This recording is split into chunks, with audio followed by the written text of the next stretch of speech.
a sexter, a runner, and a senator. What do they have in common?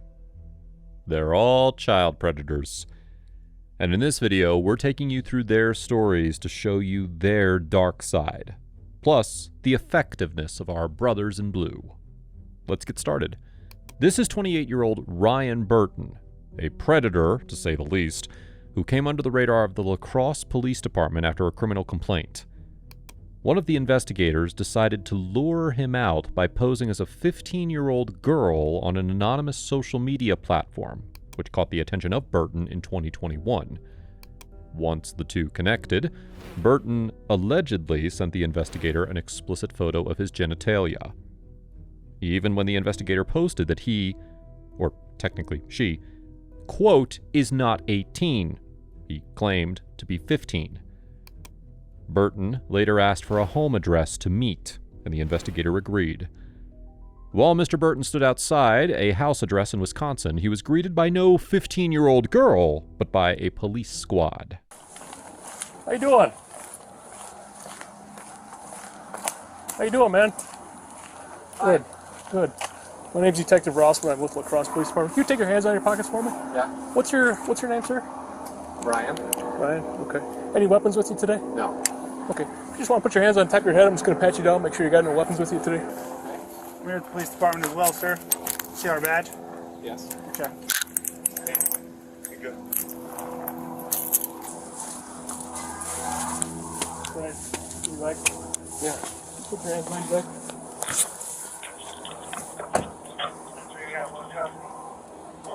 You got cuffs? Yeah, the line country.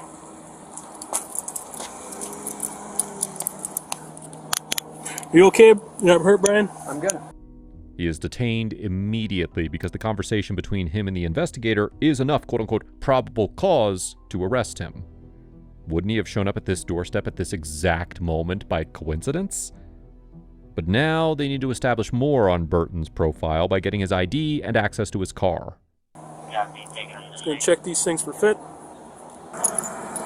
What's your last name, Brian? It's Ryan with an R. Where's your ID Ryan, at? I'm sorry. In my car. Where are your keys at? I'm gonna get your ID. It's in my pocket here. Where's your ID at so I can confirm who you're talking about? It's in the middle compartment of my car. Can I go get your ID for Yeah. you, please? Keys are in this pocket? Other pocket. This one right here? Yep. It's in the middle console then? Copy, I'll go back in the main room. Yeah. Alright. And I can go grab your ID? Yep. Thank you. Let's just have a seat here on the step.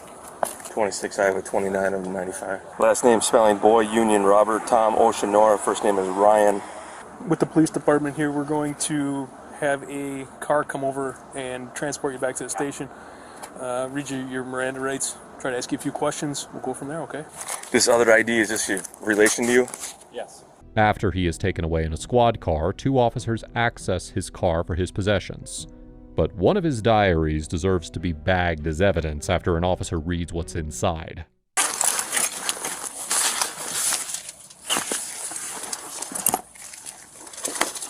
Both therapists mentioned that I had nonverbal cues that I was uncomfortable when talking about what happened.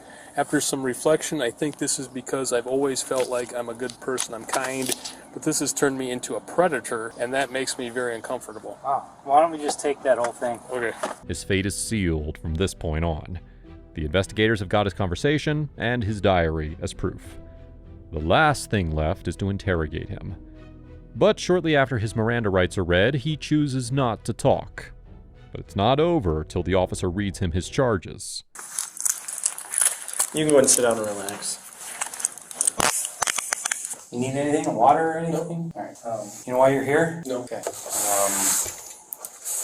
Well, I have an investigation that's open, and you're involved in it. Okay. Alright. But it's a pretty serious allegation. So Ryan, obviously you're here. You were taken into custody this evening, okay, for a reason. I've got an open investigation. I investigate crimes against kids. Okay. All right. Does that ring a bell? No. Okay. You still have no idea why you're here. Okay. I'm gonna read you your Miranda rights, okay? Because I'd like to talk to you about why you're here, but obviously I can't talk to you without first protecting you. Okay. Okay. Does that make sense to you? Yep. Ryan, before we ask any questions, you must understand your rights. You have the right to remain silent, and anything you say will be used against you in court of law. You have the right to talk to a lawyer for advice before we ask any questions and to have him or her with you during questioning. If you are unable to hire a lawyer, you can request and receive appointment of a lawyer by the proper authority without cost or charge to you to be present and advise you before and during this statement. If you decide to answer questions now without a lawyer present, you will still have the right to stop answering at any time. You also have the right to stop answering at any time until you talk to a lawyer. Ryan was charged with attempted second-degree assault of a child and using a computer to facilitate a sex crime. If found guilty, he could serve up to 60 years in prison. But instead, Burton was free on a signature bond, which prohibits his contact with his 2 biological children, and Judge Todd Burka revealed that the family court should resolve the issue. The bond also permits him to have supervised contact with his stepchild and limits his access to the internet. This sentence begs the question of whether his limited access to the internet is enough to stop him from being a predator or not. You can tell from his notes that he's been working out these problems with his therapist, so for now, it feels like the process is working after all. Now we come to 30-year-old Josie Amon, a man who was groping a 10-year-old girl in an Onalaska Walmart. It was May 22nd, 2021, and the little girl told her mother, who went to confront Amon, which is when he fled the store and drove off in his pickup truck. After the complaint was launched, police were able to pull surveillance footage from the Walmart and identify the alleged offender. What you're about to see is body cam footage of the officer confronting Mr. Amon at his job. Before this meeting, he has gathered pictures of him at the Onalaska Walmart and a receipt of a purchase made by Mr. Amon in that Walmart that verifies his presence. This puts him at the scene of the crime, but it's not enough to confirm whether he did it or not. Hey, Josie. Officer Flatton. This is a little bit more urgent for me, so I decided to just come down and talk to you here. I need to talk to you about an incident where you're my suspect. Okay. Do you have any idea what I'm referring to? Okay. You ever been to the Onalaska Walmart? Times, but I usually Target. Okay. In May, we got a complaint from a parent and a young girl at the Walmart in Onalaska that involves you. Anything ring a bell to that? Okay. Have you ever been at the Walmart where you got chased out of the store? No. No? Okay. So we've got video of you getting chased out of Walmart by a mom. I highly doubt that. Huh? No, I don't believe you. Okay. I do. Am I under arrest? I'd just like to talk to you a little bit more, but you had previously. Would you agree that this is you? No? Okay. Is this your truck? Definitely not. No? Is that something you've ever driven? No, I don't even have a topper on my truck. Okay. Mine's an extended cab. You don't think that resembles you in the slightest? No? I'm not going to agree to that. I'm not going to agree to that, said Mr. Amon, who just denied even being at the Walmart. By lying about not being at the Walmart, he's literally digging his own grave. But now that he's denying his presence, he sure as hell can't deny his purchase. So the incident is that you reported to us that you had grabbed a child's buttock in a grocery aisle.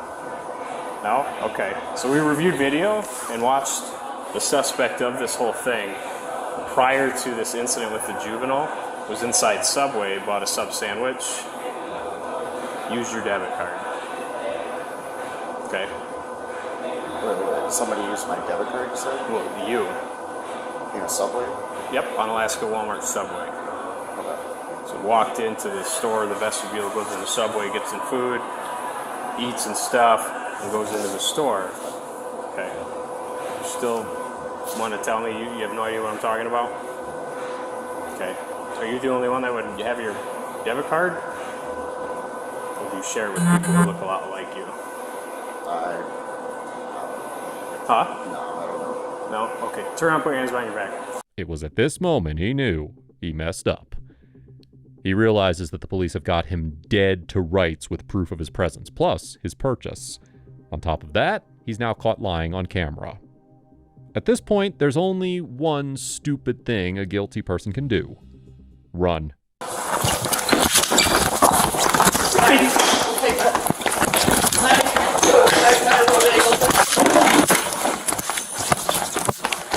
Dominic, you got taser?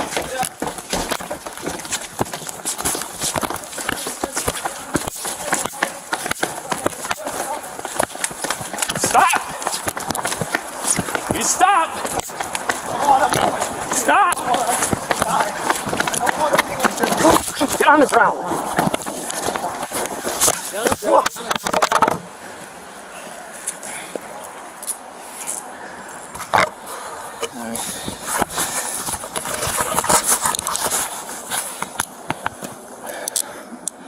Now, even though running from the police looks cool, the charge of resisting arrest is a misdemeanor punishable by a fine of up to $10,000 or a prison sentence of up to 9 months, or both.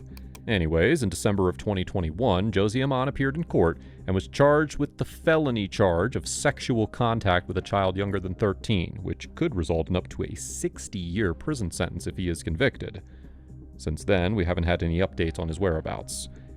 As we reflect on the case of Josie Amon, we are reminded of the darkest parts of his crimes, and only hope that families feel safe knowing that monsters like him can get caught red-handed.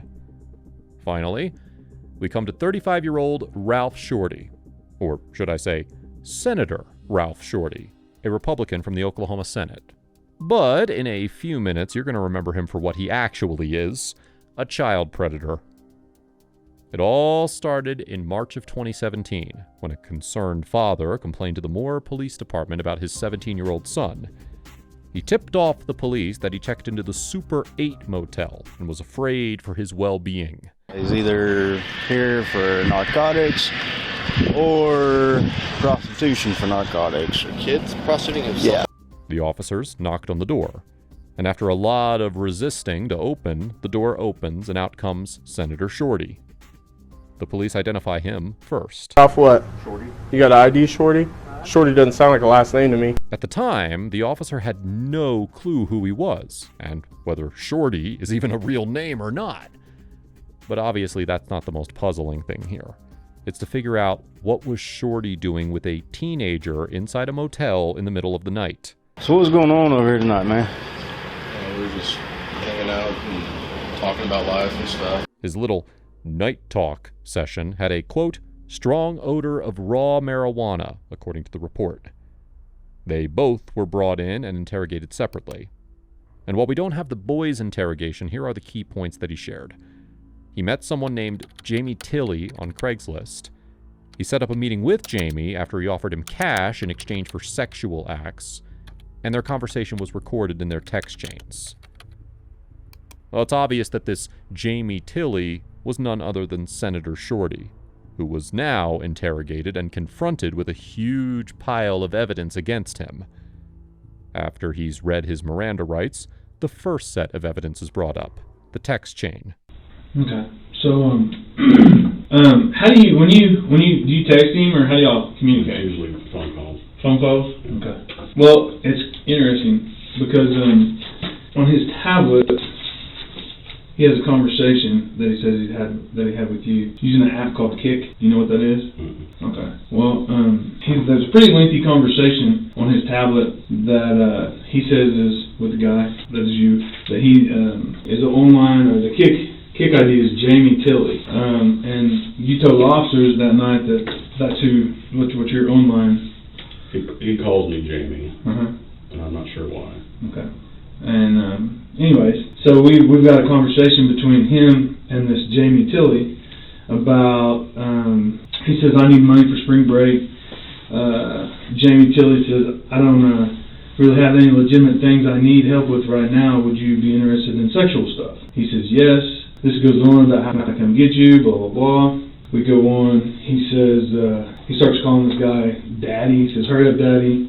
I'm super horny.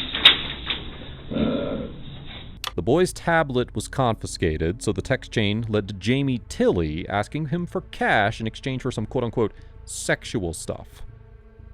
During the interrogation, Shorty denies these messages and claims that the only mode of communication he had was on call. It is also important to note here that while the legal age of consent in the state of Oklahoma is 16 years old, the law also states that it is illegal to have consensual sex with an adult who is at least 18 years old. He claims that the boy told him he was 20, but records show that he's 17. Hey, keep me updated because I want you bad, Daddy. The guy named Jamie Tilley says I'm gonna fuck you like a good little boy if you keep calling me Daddy. This goes on and on and on and on. Well, then it gets to the end, and it says, okay, I'll be down the street, a couple houses, in about 10 minutes or so. He says, okay, let me know so I have an idea. Then that person says, I-35 about to exit at 4th Street. And then it says, I'm here. Well, we've got a witness, pardon me, we've got a witness that sees him get in a white Grand Cherokee, and they follow that white Grand Cherokee to the hotel, first to 4th and Eastern at the gas station, and then to the Circle K. Yeah, This is the gas station. yeah, at the gas station, and then to the Super 8 where the guy in the white Jeep Cherokee and him go in, check into a room, and then go back out and go into room 120. All right, and they sit there until the police show up. Where she then calls his dad, and the intern calls the police, and the police show up there to 120, knock on the door, and then you come. So again, I ask. You told officers that you had an online identity, Jamie. This guy Hagen saying that he was talking to you. We got a witness picking him up at the same time that this message was sent saying I'm here. So I kind of got to say that Jamie Tilley's you. It's not me. It's not you. Okay. We communicated by phone. There was no sexual intentions that night. Okay. You got anything else? So how did you meet? I want to say it was at our coffee shop. Okay. So like he just walks in, you guys strike up a conversation, become friends. Yeah, it's happened many times. Invite over to your house. Has your wife met him? I think so. Okay. Now, you said he's come to your house several times to play video games.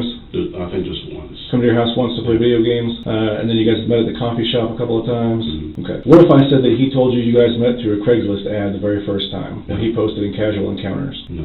Okay. Can I add, is he legitimately underage? Yeah. And he was the first time that you met him, and I said 16. I asked him. I said, hey, does he know how old you were?